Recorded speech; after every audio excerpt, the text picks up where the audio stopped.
This episode from Driving with Gloves is about a German car which was the last rear-wheel drive car ever, which won the Rally World Championship.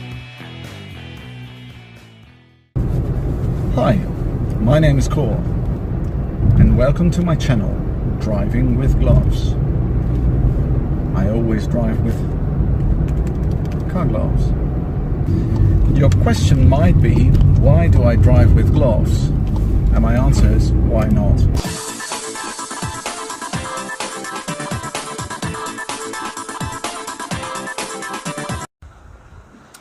Switzerland is a country famous for its beautiful mountains, but I'm obviously here in the hot Mediterranean south of Switzerland.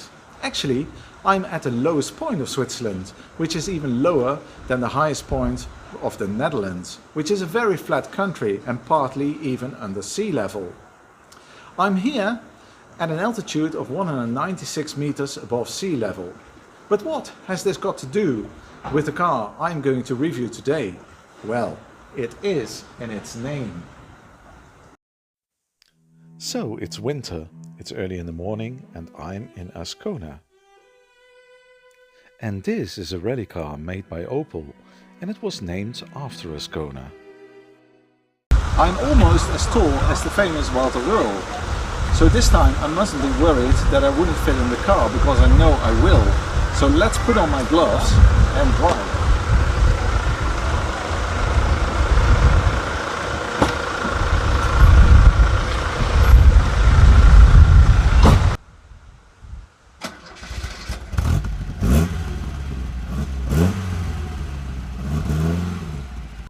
And the good thing is that today it will be a wonderful sunny winter's day.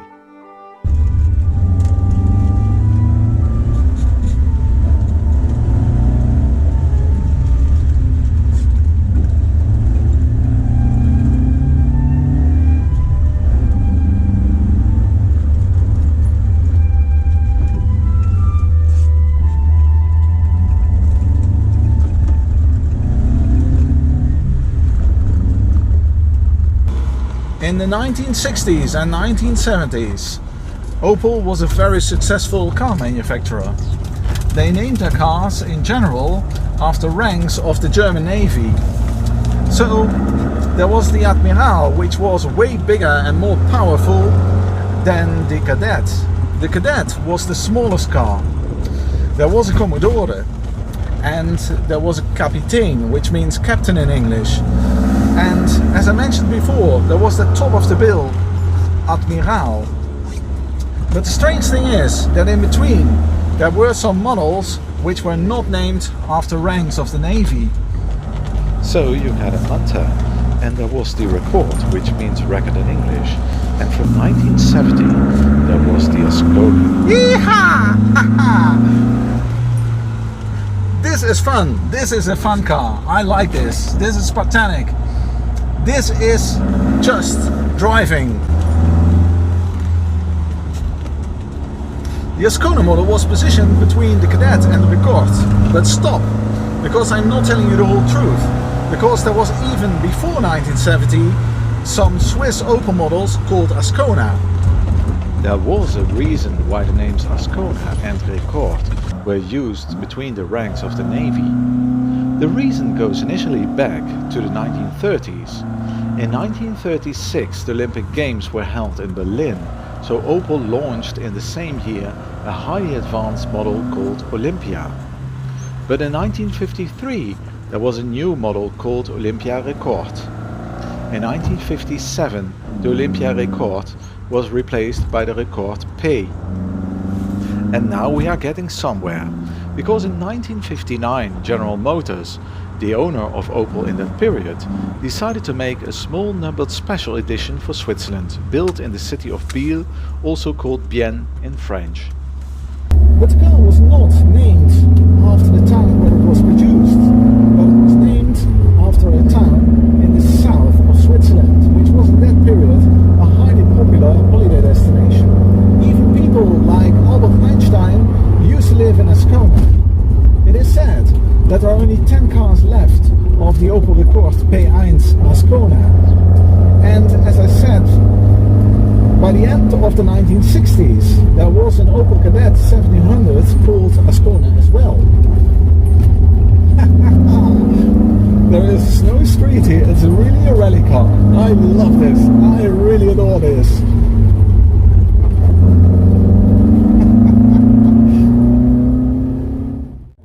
In 1970, however, the name Ascona was not only used for a Swiss model from Opel, no, it was internationally used for a new model range positioned between the Kadett and the Rekord. The slogan from Opel was "Mit jedem Kilometer wächst die Freundschaft." In English, with every kilometer you drive, the friendship grows. I can tell you, it is like that. In 5 years' time, they built 690,000 Asconas, but the next generation Ascona B was way more successful. The Ascona B was designed by General Manager Chief Designer Charles Judd Jordan and was way bigger than the Ascona A, which was actually intended to be the successor of the Opel Kadett. The famous Walter Röhrl started his professional racing career in 1973 with Opel. He drove at first an Opel Commodore. In 1974 he becomes Europe champion. In 1975 he wins the Acropolis Rally on an Opel Ascona. His first Rally World Championship he wins in 1980, not driving an Opel but driving a Fiat. But in 1982 he drives again for Opel and wins the Rally World Championship for the second time, this time in an Opel Ascona 400. I will not pretend that this car was ever driven by Walter Röhrl, because it wasn't, but it is the same model which won in 1982 as the last rear-wheel drive car ever, the Rally World Championship. After the Ascona 400, only four-wheel drive cars won this title. That it is not the car driven by Walter Röhrl and co-pilot Christian Therefor, I will show you now. You see, there are two different names on it, but thanks to Simone Levada from Simon Car in Agno in Switzerland, I have the opportunity to drive this car today. The Opel Ascona has a two-door saloon body style, with the engine mounted in the front, supplying the power to the rear wheels.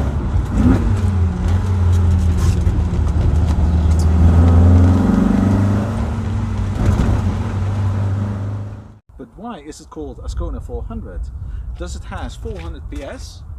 No, it hasn't, because this is the engine. Power is supplied by a double overhead camshaft 2.4 litre naturally aspirated 4-cylinder engine with 4 valves per cylinder that provides power and torque figures of 144 PS at 5200 RPM and 210 Nm of torque at 3800 RPM. The engine powers the rear wheels and it has a 5-speed manual gearbox. Claimed weight at the curb is 1082 kilograms. Top speed is 190 kilometers an hour. The shifting is perfect. And the steering wheel is very light. I didn't expect that because it has no power steering at all.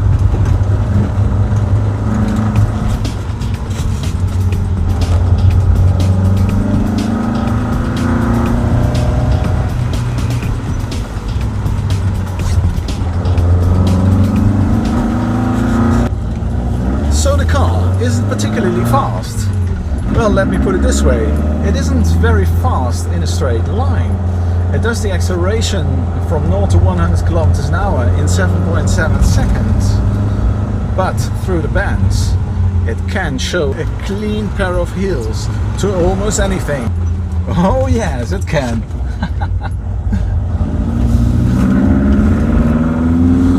On these bendy roads, the Ascona's true color starts to shine through.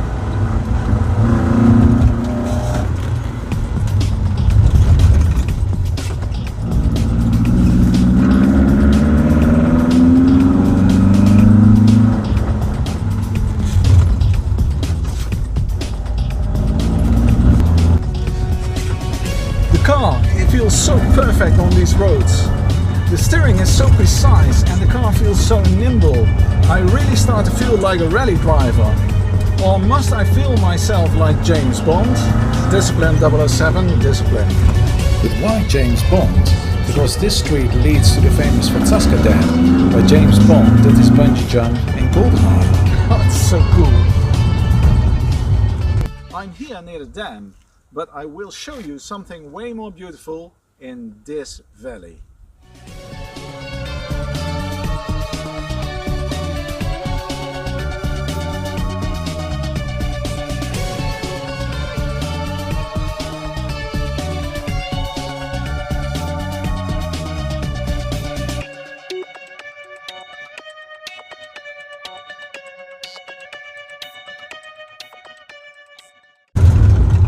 But I still have a slightest problem with the name Ascona 400, because it doesn't have 400 PS and it doesn't have a top speed of 400 kilometers an hour.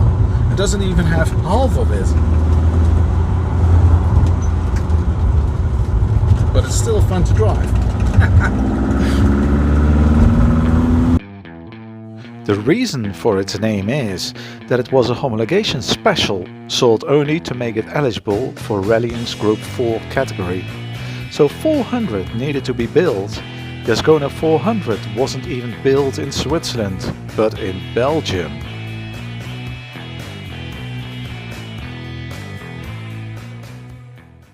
Nonetheless, the 1980 world champion Walter Röhrl took this rally car to victory and won the World Rally Championship driver's title in 1982.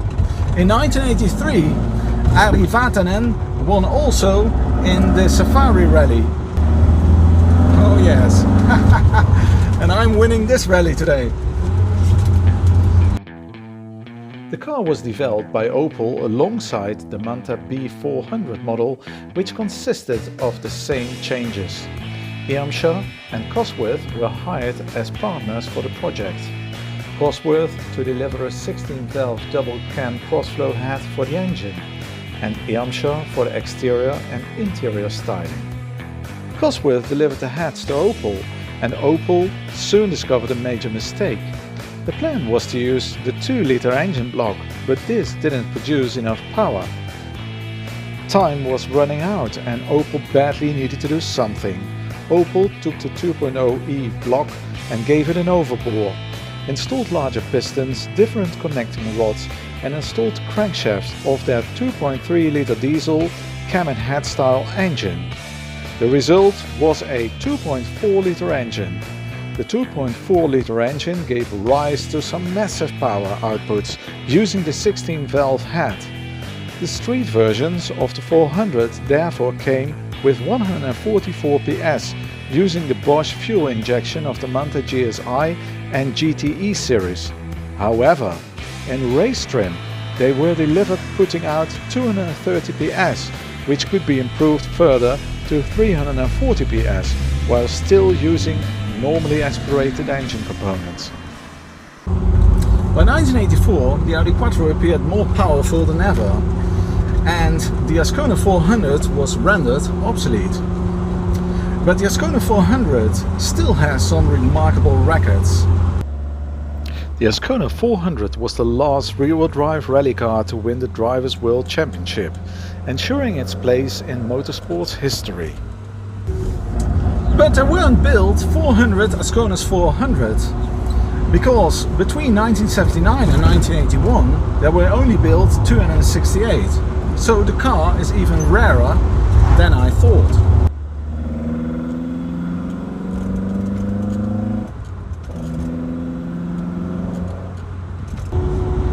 The problem with modern cars is that they are all very easy to drive. But is that really a problem?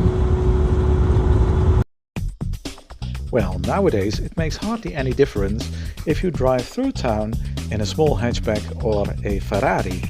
Except of course of the fact that a Ferrari sounds way better and looks better, but therefore is driving over speed bumps a disaster in a Ferrari. But you can say that modern cars have a lack of character.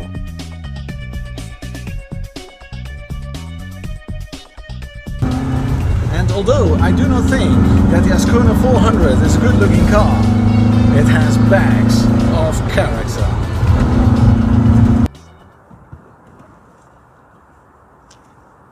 Thank you very much for watching this episode from Driving with Gloves, and I want to thank especially Simone from Simon Car in Agno in Switzerland for lending me this wonderful Ascona 400 rally car.